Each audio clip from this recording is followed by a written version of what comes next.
यानी तसव्वुर करें कि आप अपनी फैमिली के साथ एक कश्ती पर नीले समंदर के दरमियान छुट्टियां गुजारने गए हैं। चारों तरफ सिर्फ पानी ही पानी है। हर चीज बिल्कुल नॉर्मल लग रही है, मगर अचानक एक लम्हे में सब कुछ बदल जाता है। समंदर का पानी गायब होने लगता है और आप समंदर की नीचे की खाली जमीन पर फंस जाते हैं। अब आपके जिहन में यही सवाल गर्दिश करेगा, आखिर समंदर का सारा पानी कहां गया? क्या ये वापस आएगा? तो आइए इन सब सवालों के जवाब जानते हैं इस फिल्म की कहानी से, जो आपकी सांस रोक देगी। कहानी शुरू होती है एक फैमिली से जो कैरिबियन ओशन के बीचों बीच एक कश्ती पर मौजूद है। वो लोग अपने बेटे बीन की सालगिरह मनाने आए हैं। सब बहुत खुश हैं क्योंकि ये लम्हा उनके लिए यादगार बनने वाला है। मगर खुशी के ये पल ज्यादा देर कायम नहीं रहते।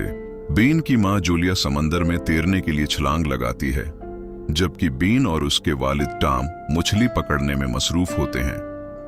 लेकिन कुछ देर बाद जूलिया को महसूस होता है कि जैसे समंदर के अंदर कोई बड़ी चीज उसके इर्द गिर्द घूम रही हो। वो इधर उधर देखती है मगर कुछ नजर नहीं आता। अचानक कोई ताकत उसे नीचे की तरफ खींच लेती है। चीजें इधर उधर हिलने लगती हैं, जैसे कोई जबरदस्त झटका लगा हो। टॉम नीचे पानी में कूदकर जूलिया को बचाता है और बीन कश्ती को करीब लाता है। बड़ी मुश्किल से जूलिया को डूबने से बचा लिया जाता है। उसके बाद टॉम अपनी बेटी कैसी पर गुस्सा करता है कि तुमने मां पर ध्यान क्यों नहीं रखा। वो शर्मिंदा होकर कहती है, मैंने हेडफोन लगाए हुए थे।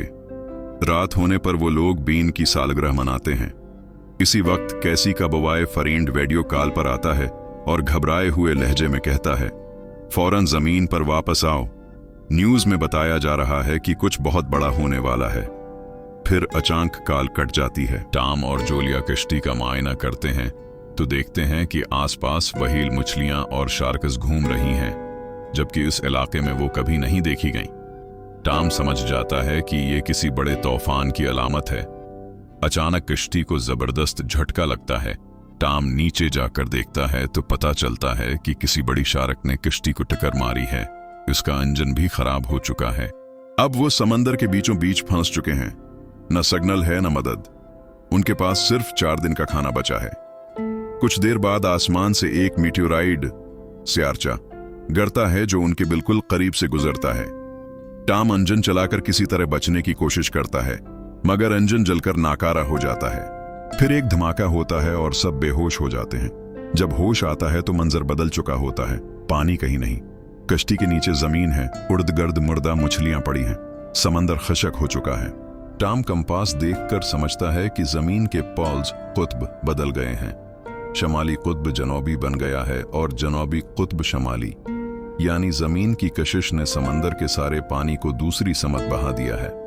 अब जहां पहले समंदर था वहां जमीन है, और जहां जमीन थी वहां समंदर बन गया है।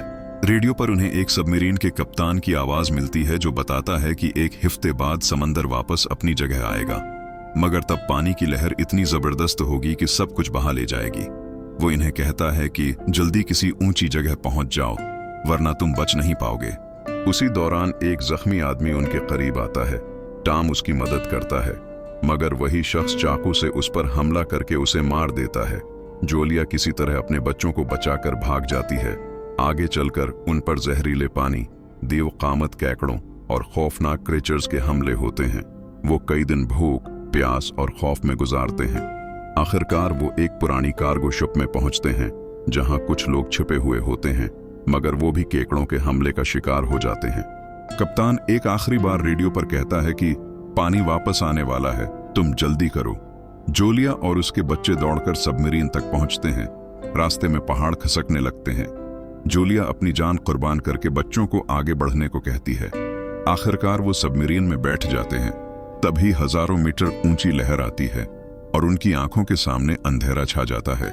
जब आंख खुलती है तो सबमरीन किसी तबाह शुदा शहर में होती है। पानी वापस आ चुका है, मगर जमीन पर इंसानों का वजूद मिट चुका है और यहीं कहानी खत्म हो जाती है। अगर आपको वीडियो पसंद आई हो तो लाइक, शेयर और सब्सक्राइब जरूर कीजिए। मिलते हैं अगली कहानी में एक नई सनसनी के साथ।